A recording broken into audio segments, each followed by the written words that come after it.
The Albertsons Boise Open is in full swing, literally. Yeah, let's go back out to CBS 2's Sarah Jacobson. Brent, Natalie, picture perfect conditions at the 32nd annual Albertsons Boise Open. Now, this continues through August 22nd, and we are still in play as we speak. Now, the overall goal of this is golf by day and then, of course, music by night. But overall, this is a charity event, of course, for local charities across the entirety of the Gem State. This is also part of the PGA Tour, where, of course, 75 world-class golfers are battling it out for their PGA Tour card for the 2021-2022 season. But it is pretty gusty out here. We're seeing northwesterly winds continue to push through, and that's definitely affecting our players down there on the course you see behind me, though they are beginning to wrap up for the evening. But let's talk a little bit about the weather, because weather where you are right now, let's show folks what we're looking at, because it is sunny, it is smoking.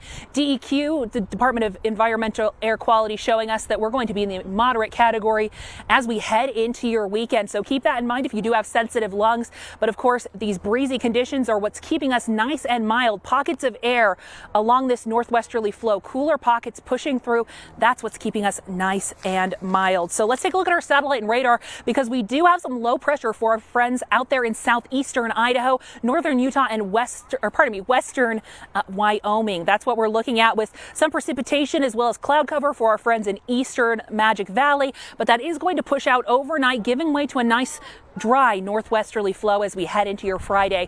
It's going to stay mild. Daytime highs in the upper 70s, low 80s across the Treasure Valley for tomorrow. But tomorrow evening into Saturday morning, we're tracking a cold front, and that is our next weather maker. So keep in mind that cold front is going to push through late Friday into Saturday morning, and that's going to bring scattered thunderstorms for our higher elevations. We're talking the west central mountains, the central Idaho mountains, and the Owyhees. The Treasure Valley does have a chance of a few spotty showers, but that has spurred a fire weather watch going into effect Friday night through Saturday afternoon. Keep in mind, gusty winds up to 40 miles an hour are possible, and mix that with some thunderstorms, of course. That does give the chance for, of course, bone dry conditions across the entirety of the Gem State and eastern Oregon.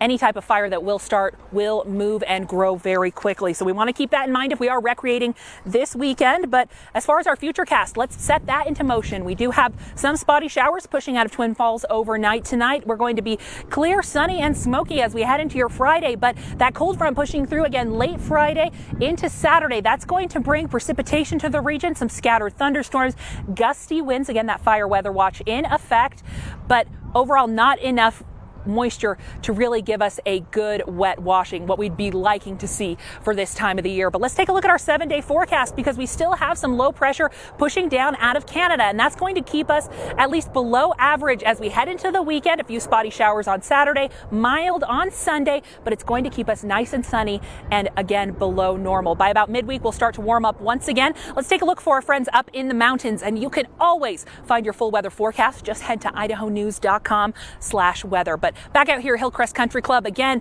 it is a wonderful night. We are wrapping up day one of the Boise Open, but of course this continues through the 22nd. Tonight, Old Dominion takes the stage you see behind me at hole 18 at 7:30 p.m. for some fun music, and that continues throughout the entire weekend. If you want more information, head to our website, idahonews.com. Send it back to you, Brent and Natalie, in the studio.